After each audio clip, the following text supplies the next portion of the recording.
He doesn't seem like the type of guy to do something like that. Oh no, why you say that when the camera's not rolling?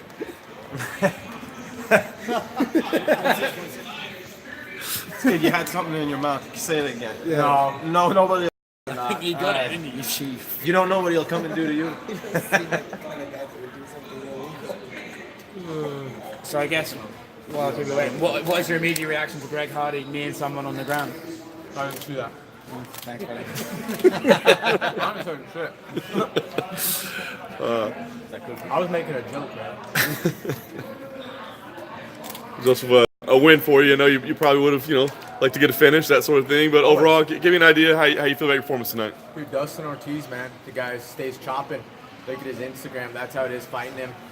I went out there in our first fight, hit the guy literally with everything. There's like 200 significant strikes to the head and body. The guy wouldn't go down. So after that, I didn't know I was going to fight him again, but when I did, I'm like, oh, you know what? I can expose him on the ground. Felt good there. Literally hit him with everything the first fight. I'm not going to knock him out. So went in there, felt good, still dropped him, found some clean shots on the feet. But I knew I could expose him on the ground and just give him a different look, than he expected. He probably went in there and knowing I have to improve on the feet. That's where he beat me.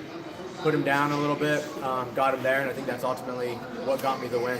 Yeah, he had some success as well, man. As you said, he's a tough guy, and he had some good moments as well. I mean, was it tougher than you expected, or it sounds like you had a lot of respect for him coming in? I have a lot of respect for him in our first fight.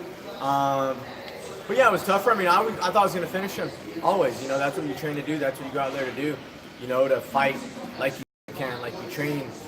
Like everyone knows around you that you can. So I thought for sure I was going to finish him. But like I said, Ortiz, first time, thought the same thing. He's just one of those guys, super tough. Went out there, had a great fight.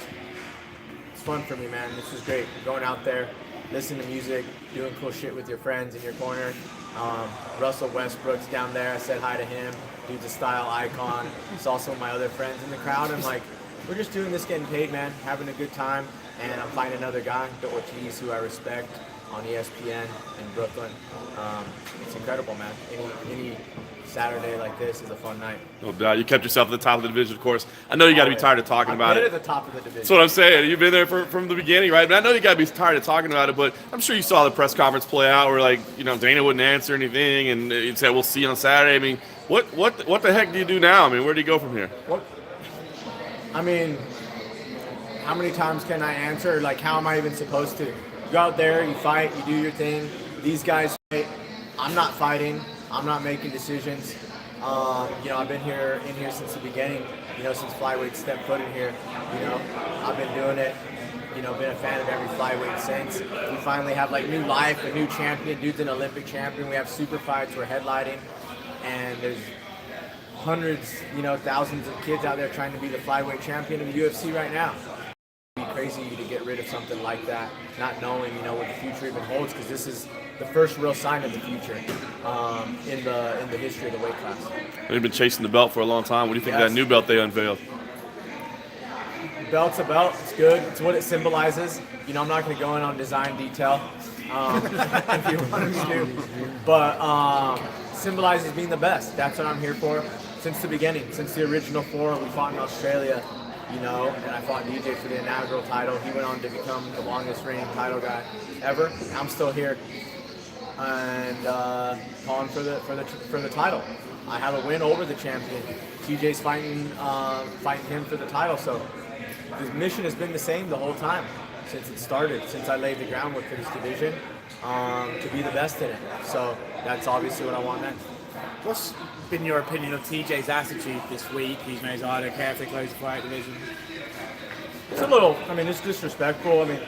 There's one thing doing your own thing. Everyone wants to be the best and everyone wants to do great.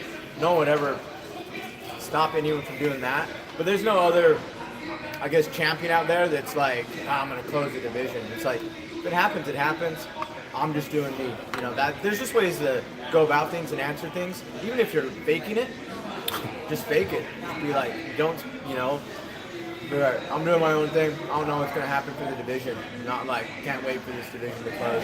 When you have friends and people there that have been training their whole lives for it. So it's just one of those, crazy things. But at the end of the day, it's not because of him or because of this or because of that. Whatever's going to happen is going to happen. I obviously think there's a bigger chance of it staying. So Ludo goes out there and gets it done. But it shouldn't be uncertain for in any way. I mean, there's been double champs before. You don't just close the other division. It goes on, especially a division like ours, who's we're just getting our feet off the ground. We've been crippled by this brilliance of DJ our whole life. Now we finally have a new champion already making super fights. I have a win over him. There's ultimate matchups there. Our whole top 5 is a great mix-up of skill. And like I said, there's thousands of kids out there right now training to be the flyweight champion of the UFC. You're taking that away from all these guys too. How stressful has this lead up been? Because not only are you getting ready for a fight, but there's all these unanswered questions about the flyweight division as well. It's one of those things. It's not really as stressful. It's more just gives you that little chip on your shoulder, an extra push. Anyone wants to take you down and say you're not good enough to do this. Successful people don't fold. It just motivates them. I did that with my fight 7 weeks ago. Went out there and finished a tough guy in a first round fight. Now I'm doing it again 7 weeks later here in Brooklyn. So there's still flyweight fights matched up even after the title fight. So business as usual, man, until things are certain or not. Yeah.